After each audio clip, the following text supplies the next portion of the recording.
فرمائیں. آپ کا خیر مقدم کرتا ہوں جی. اور مجھے بڑی خوشی ہے کہ آپ ہماری دعوت پر تشریف لائے اور آپ نے پارٹی کو ٹکٹ کے لیے اپلائی کیا. تو مجھے اس بات کی خوشی ہے کہ بہت عرصے کے بعد آج آپ سے روبرو ملاقات ہو رہی ہے. میری اپنی بھی بڑی خواہش تھی کہ کوئی ایسا موقع ملے کہ ہم آمنے سامنے گفتگو کریں، بیٹھیں، ایک دوسرے کو دیکھیں اور ایک دوسرے کی باتیں بھی سنیں. تو اللہ تعالیٰ اسی بہانے وہ دن لایا ہے کہ آج اٹک، چکوال، تلہ گنگ اور جیلم ہمارے سامنے بیٹھے ہیں جی. اس سے پہلے ہم نے راولپنڈی ڈسٹرکٹ کو ڈسکس کر لیا تھا کیونکہ یہ اچھا خاصا طویل چونکہ اپنا معاملہ تھا. تو پھر ہم نے سوچا اس کو 2 حصوں میں سپلٹ کریں اور پہلے راولپنڈی ڈسٹرکٹ کو کر لیں، پھر باقی جو اضلاع ہیں ڈویژن کے ان کو کر لیں. تو بہرحال بہت گیپ کے بعد آپ سے ملاقات ہو رہی ہے. ہم نظروں سے اوجھل رہے ہیں لیکن دل کے بہت قریب رہے ہیں. اور میں بھی بہت آپ کے بارے میں بھی، ملک کے بارے میں بھی سوچتا رہا. میں نے بڑا یاد رکھا ہر معاملے کو، ہر اپنے دوست کو، اپنے ساتھی کو میں بھولا نہیں. اور وہاں سے قوم کے لیے بھی دعا اور دوا جو بھی میں کر سکتا تھا وہ کرنے کی کوشش کرتا رہا. تو اللہ تعالیٰ سے آج بھی دعا ہے کہ اللہ تعالیٰ اس قوم کو مشکلوں سے باہر نکالے اور ہم سب کے لیے اور پاکستان کے 25 کروڑ عوام کے لیے اللہ تعالیٰ آسانی والی زندگی عطا فرمائے. اور بڑا مشکل دور دیکھا ہے اس قوم نے پچھلے 4 سالوں میں. اس سے پہلے واقعتاً 2017 تک جب تک کہ میں ملک کا وزیر اعظم تھا، الحمدللہ میں اللہ تعالیٰ کا بہت شکر ادا کرتا ہوں کہ ایک بڑا اچھا دور تھا اور ترقی عروج پہ تھی. ملک کے اندر کوئی معاشی، اقتصادی، معاشرتی یا سماجی کسی قسم کا کوئی مسئلہ نہیں تھا. اور ہر لحاظ سے پاکستان کے اندر معاشرہ بھی اچھی طرح سے آگے بڑھ رہا تھا، پھل پھول رہا تھا، اقتصادی ترقی بھی ہو رہی تھی.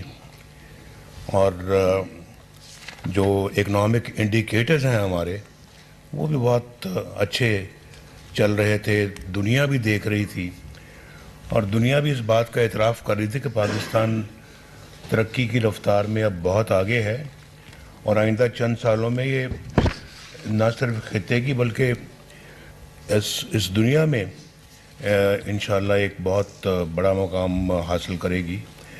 تو وہ پتہ نہیں ایک خواب تھا جو ادھورا رہ گیا. اس خواب کو پورا ہونا چاہیے تھا لیکن کچھ ایسے عوامل بیچ میں آ گئے، ایسے کردار بیچ میں آ گئے جنہوں نے اچھے بھلے چلتے ایک بھاگتے پاکستان کو، ایک دوڑتے ہوئے پاکستان کو انہوں نے بالکل ٹھپ کر کے رکھ دیا. اور آپ نے دیکھا کہ اکانومی بھی ہماری اسی وقت سے جو ہے نا وہ نیچے کی طرف جا رہی ہے، چلی گئی. اسی وقت سے ہمارا جو ہے وہ اقتصادی ترقی بھی ہماری بالکل بند ہو گئی. اسی وقت سے جی ڈی پی ریٹ جو ہمارا جو ہے گروتھ ریٹ جو ہے وہ بھی نیچے گر گیا.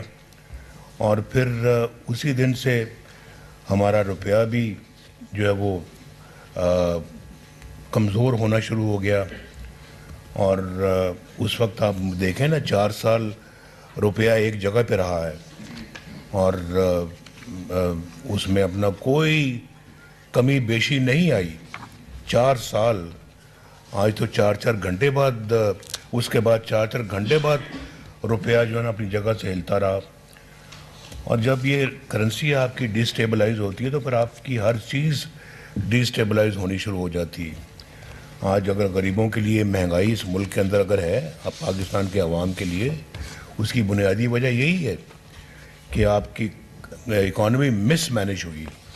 اور یہ صحیح آپ اس کا ادراک کریں کہ مس مینجمنٹ کب سے شروع ہوئی ہے. یہ 2019 سے شروع ہوئی اور پھر شہباز صاحب نے کب لیا اپنے ذمہ داری؟ 2022 تک تو بہت زیادہ جو ہے وہ گراوٹ ہو گئی تھی ہر چیز میں.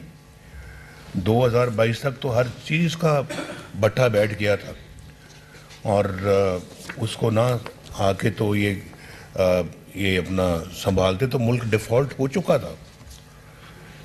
تو مجھے سمجھ نہیں آتی کہ یعنی اس طرح کے اناڑی کے ہاتھ میں اس ملک کی باغ دوڑ کیسے سپرد کر دی جاتی ہے، کیسے دے دی جاتی ہے. ایک اچھے بھلے لوگوں سے، اچھی بھلی حکومت سے آپ اپنے اختیار دے کے ایک اناڑی کے ہاتھ میں دے دیں.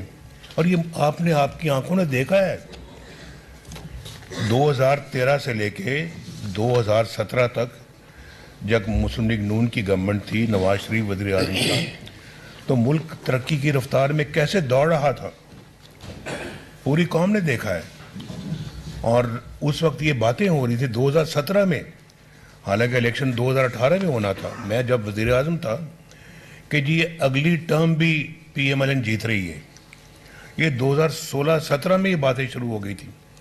اور ہم نے 2013 میں یہ شہباز صاحب بھی، یہ باقی صاحبان بھی، ڈار صاحب بھی، میں نام سب کے نہیں لیتا، بہت سارے حضرات نے مجھے کہا جی کہ آپ بس الیکشن کی کیمپین میں 2013 میں آپ کہیں جی ہم بجلی جلد سے جلد لے کے آئیں گے، لوڈ شیڈنگ کا جلد سے جلد خاتمہ کریں گے.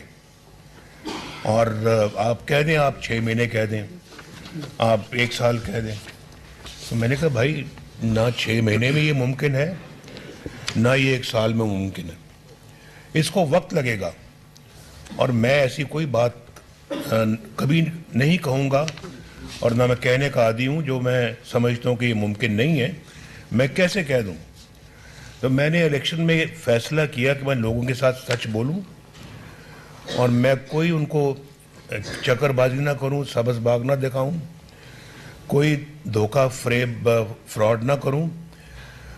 میں ان کو کہوں کہ میں اپنے دور میں، ہم اپنے 5 سالہ دور میں انشاءاللہ اس لوڈ شیڈنگ کا خاتمہ کریں گے. مجھے کہنے لگے نہیں یہ تو بہت لوگ مایوس ہو جائیں گے، وہ کہیں گے یہ تو 5 سال لگ جائیں گے ہمیں، مزید کوئی انتظار نہیں کرے گا. میں نے کہا پھر جو کام میں 5 سال سے پہلے سمجھتا ہوں کہ نہیں ہو سکتا تو میں کیسے کہوں؟ میں نہیں کہہ سکتا. میری اپنی بھی کوئی کریڈیبلٹی ہے، کریڈیبلٹی کا سوال ہے. تو انہی چیزوں سے کریڈیبلٹی بنتی بھی ہے اور بگڑتی بھی ہے. تو میں ایسا کوئی بات یا کوئی ایسا کوئی کام نہیں کروں گا جس سے کریڈیبلٹی ہماری جو ہے نا وہ ختم ہو کے رہ جائے یا سٹیک پہ آئے. تو میں نے کہا الیکشنوں میں کہہ دیا میں نے کہ جی ہم 5 سال میں اپنے اس دور میں کریں گے. تو الحمدللہ لوگوں نے ووٹ دیا، لوگوں نے ہماری سابقہ کارکردگی کی بنا پہ ووٹ دیا. اور ہر دفعہ اللہ کے فضل و کرم سے ہم آئے، ہم نے اچھے کام کیے، ملک و قوم کی ترقی والے کام کیے. اور ہر دفعہ ہمیں نکال دیا گیا. کیوں نکال دیا گیا؟ کم از کم مجھے پتہ لگنا چاہیے کہ 1993 میں کیوں نکالا گیا، مجھے پتہ لگنا چاہیے کہ 1999 میں کیوں نکالا گیا. کہ ہم نے جو ہے وہ معاملات کو صحیح طرح سنبھالا، اور ہم نے اپنا کہا کہ ہم یہ کارگل میں لڑائی نہیں ہونی چاہیے تھی، اس لیے نکال دیا، اس لیے نکالا ہے. ہم صحیح تھے، آج وقت ثابت کر رہا ہے کہ ہم صحیح تھے، ہم نے صحیح کام کیا تھا. وہ فیصلہ بھی ہمارا صحیح تھا. اور ہم اپنا ملک کے لیے جب ملک کی بات آتی ہے تو پاکستان کی سلامتی کی بات آتی ہے, پاکستان کی عزت کی بات آتی ہے, وقار کو بلند کرنے کی بات آتی ہے, ہم پیچھے نہیں ہٹتے. ہم نے آگے بڑھ کے ایٹمی دھماکے بھی کیے, چاہے وہ دنیا کو پسند آئے یا نہیں آئے, لیکن پاکستان تو اللہ کے فضل و کرم سے مضبوط ہو گیا اور محفوظ ہو گیا. آج کسی کی جرت نہیں ہے کہ وہ خدا نہ خواستہ آپ کے اوپر چڑھ دوڑے یا آپ کو میلی آنکھ سے دیکھے.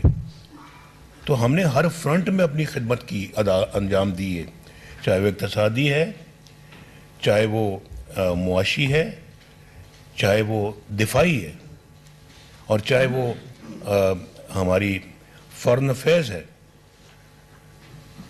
ہمارے دور میں انڈیا کے 2 وزیر اعظم یہاں پاکستان تشریف لائے, مودی صاحب اور واجپئی صاحب. اس سے پہلے کب کبھی کوئی آیا تھا؟ پتہ لگنا چاہیے کہ کب کبھی کوئی آیا تھا. یہ بھی ایک صرف اقتصادی اور جو معاشی ترقی کی بات نہیں ہوتی, ہر شعبے میں آپ کو کارکردگی دکھانی پڑتی ہے اور دکھانی چاہیے. اور یہ کیسے ممکن ہے کہ آپ کے جو ہے وہ ہمسائے تو آپ سے ناراض ہوں یا آپ ان سے ناراض ہوں, اور اس ناراضگی کے اندر آپ رہ کے تو آپ دنیا میں کوئی مقام حاصل کریں. آپ اپنے معاملات کو ہمیں انڈیا کے ساتھ بھی ٹھیک کرنا ہے, اپنے معاملات کو ہم نے افغانستان کے ساتھ بھی ٹھیک کرنا ہے, ہم نے اپنے معاملات کو ایران کے ساتھ بھی مضبوط کرنا ہے, ہم نے اپنے معاملات کو جو ہے وہ چائنا کے ساتھ اور زیادہ بہتر کرنا ہے اور مضبوط کرنا ہے. یہاں تو ہمارے پیچھے سی پیک کو بھی سیبوٹاج کرنے کی کوشش کی گئی, اور جو سی پیک خود مجھے آ کے چائنا کے پریزیڈنٹ نے کہا, انہوں نے شی پنگ نے, تو انہوں نے مجھے خود آ کے کہا کہ Mr Nawaz Sharif, this is a gift for you from China. تو اب اس سے بڑی اعزاز کی کیا بات ہو سکتی ہے؟ اس کو سیبوٹاج کرنے کی انہوں نے کوشش کی. اس اپنا پروگرام میں کتنے بڑے منصوبے پاکستان میں لگے, اور ہم نے یہاں پہ, میں ایک چھوٹی سی پھر دوبارہ مثال دیتا ہوں. پچھلے 70-50 سال سے یہ باتیں ہو رہی تھیں کہ ملک میں کوئلہ ہے, اس کوئلے سے ہمیں بجلی بنانی چاہیے اور اس کوئلے کا استعمال ہونا چاہیے, یہ پاکستان کی اپنی معدنیات ہے, اپنی دولت ہے. تو باتیں ہی باتیں ہوتی رہیں, کبھی کسی نے کیا کچھ نہیں. اور کوئلہ بنانے کے لیے ہم نے فرنس آئل باہر سے امپورٹ کرنا زیادہ مناسب اور زیادہ جائز سمجھا. فارن ایکسچینج خرچ کر کے کو ہم فرنس آئل لا رہے ہیں اور اس کو جلا کر ہم اپنا بجلی بنا رہے ہیں. اتنا مہنگا تیل سے ہم اس کو چلاتے رہے, فرنس آئل سے چلاتے رہے, اور اس کے بعد ہم نے نہ زیادہ توجہ دی اپنے یہ اس پہ ڈیمز بنانے پہ, نہ پن بجلی پہ کوئی توجہ دی, نہ کسی اور اپنا نہ سولر پہ اتنی کوئی لیٹ توجہ دی. اور وہ بھی ہمارے زمانے میں شہباز صاحب نے یہاں پہ جو نا وہ بڑا اچھا ایک بہاولپور میں لگایا منصوبہ, قائد اعظم سولر پارک. جی قائد اعظم سولر پارک جی. تو وہ اپنا وہ لگایا, اور اس کے بعد پھر ہم نے کہا یہ کوئلے کی بات بڑی ہوتی ہے, لیکن ہم آج تک کبھی کیا کسی نے کچھ نہیں. تو ہم نے اپنے زمانے میں اس کوئلے کی کان کو کھودا, اس میں سے کوئلہ نکالا, ایک تو وہ منصوبہ لگایا ہم نے, اوپر سے پھر بجلی کا منصوبہ وہاں لگایا جو آج چل رہے ہیں منصوبے, آج بجلی پروڈیوس کر رہے ہیں وہ پاکستان کے لیے, اور وہاں وہ پروجیکٹ لگنے چاہیے. وہ ہمارا اپنا را مٹیریل ہے, وہاں پر کوئی فرنس آئل کی ضرورت نہیں ہے, کسی تیل گیس پٹرول کی ضرورت نہیں ہے, وہ وہاں کوئلے سے چلتا ہے. اس سے زیادہ سستی بجلی اور کہاں پروڈیوس ہو سکتی ہے؟ تو ہمیں یہاں پہ پاکستان میں بجلی کا ایک بہت بڑا مسئلہ ہے. ہم نے پہلے لوڈ شیڈنگ کا مسئلہ تھا, اب عمران خان کی گورنمنٹ نے ہمارے لیے ایک بجلی کی قیمتوں کا مسئلہ بھی پیدا کر دیا ہے, اور اب اس کی قیمتیں کس طرح سے ایک مناسب سطح پہ لائی جائیں، یہ بھی ایک بہت بڑا مسئلہ ہے اور ہونا بھی چاہیے۔ اس لیے ہونا چاہیے کہ ہمیں غریب عوام کے دکھوں کا درد ہم محسوس کرتے ہیں، ان کو کیا تکالیف ہیں، ہمیں اس کا احساس ہے اور احساس کرنا چاہیے کہ کس طرح سے اپنی زندگی گزارتے ہیں۔ آج ایک تھوڑا بہت بجلی استعمال کرنے والا جو ایک کنبہ جو ہے وہ ساری تنخواہ اپنے بجلی کے بل پہ لگا دیتا ہے یا لگ جاتی ہے، اس کے بس میں نہیں ہے۔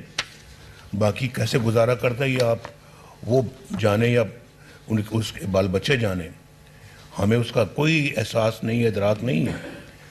ہم نے ان لوگوں کا سوچنا ہے۔ اس لیے میں نے کل یہ بھی کہا تھا کہ آپ لوگ بیٹھے ہیں، ہم لوگ یہاں پہ بیٹھے ہیں، ہم ٹکٹس کی بات کر رہے ہیں اور یہی خواہش ہوتی ہے جی کہ ٹکٹ ملے، الیکشن لڑیں، حلقے میں ایک ہمارا مقام بنے، علاقے میں ہمارا ایک مقام بنے، ہمیں عہدہ ملے، ہماری عزت ہونی چاہیے، اور حکمران بھی جو ہے نا وہ پھر اپنے مختلف عہدوں پہ آ کے تو ملکی وسائل استعمال کرتے ہیں، بڑی بڑی گاڑیوں میں بیٹھتے ہیں اور جہازوں میں بیٹھتے ہیں۔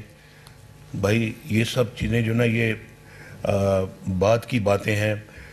پہلا ہمارا جو ہے وہ مقصد اور جو سیاست میں آنے کا وہ یہ ہونا چاہیے کہ ہم آ کے اپنے ملک کے، اپنے عوام کے مسائل حل کریں، اس ملک سے غربت دور کریں، اس ملک سے بے روزگاری دور کریں، اس ملک سے جہالت دور کریں، پسماندگی دور کریں۔ یہ ہمارا سب سے پہلا ہدف ہونا چاہیے۔ بعد میں اپنے ذاتی جو ہے وہ وقار اور اپنی ذاتی عزت کی بات ہونی چاہیے، وہ بھی اللہ جس کو نصیب کرتا ہے اس کو ملتی ہے، ورنہ نہیں ملتی۔ تو یہ مقصد یہ ہونا چاہیے۔ اگر آج ہم بیٹھے ہوئے ہیں یہ باتیں کر رہے ہیں سیاست کی اور ٹکٹس کی، اور پارلیمنٹری بورڈ کے ممبر بیٹھے ہیں، آپ نے پارلیمنٹ کے لیے ٹکٹ اپلائی کیا ہوا ہے، تو پھر آپ کے اور ہمارے درمیان یہ ایک معاہدہ ہونا چاہیے کہ ہم اس لیے ٹکٹ حاصل کر رہے ہیں اور ہم اس لیے ٹکٹ دے رہے ہیں اور آپ حاصل کر رہے ہیں کہ ہم نے اس ملک کی خدمت کرنی ہے اور اس ملک کو اصلی جگہ پہ پہنچانا ہے۔ ہم بہت پیچھے رہ گئے ہیں، بے حد پیچھے رہ گئے ہم نے دنیا کے ممالک سے، اپنے ارد گرد کے ممالک سے ہمیں شرم آتی ہے آج، وہ کہاں جا رہے ہیں اور ہم کہاں ہیں۔ یہ بڑی سوچنے والی بات ہے۔ ایک ایک فرد کو، چاہے ادھر بیٹھے ہیں چاہے ادھر بیٹھے ہیں، سب کو سوچنا چاہیے اور صرف ٹکٹ دینے کا اور ٹکٹ لینے کا شوق نہیں ہونا چاہیے۔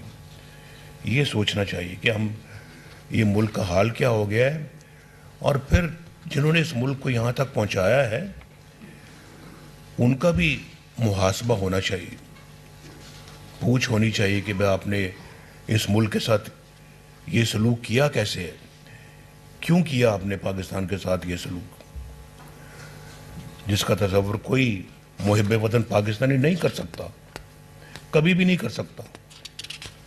یہ ہمارا ملک ہے، ہمارے بچوں نسلوں نے یہاں پہ رہنا ہے انشاءاللہ، تو کم از کم ہم ان کے لیے کم از کم اچھا ملک تو چھوڑ کے جائیں۔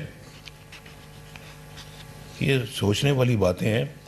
یہ آپ ضرور جائیں گے گھر، سوچیں اس پہ، اور جب تک آپ الیکشن لڑتے ہیں ضرور روز سونے سے پہلے اس پہ 5 منٹ غور کیا کریں جو میں بات کر رہا ہوں جی۔ پھر آپ اس جذبے کے ساتھ اگر آئیں گے نا، ٹکٹ بھی ملا ہوگا آپ کو، الیکشن لڑیں گے، کامیاب ہوں گے، اللہ تعالیٰ آپ کے ہر کام میں برکت ڈالے گا، ہر قدم پہ اللہ تعالیٰ آپ کو نوازے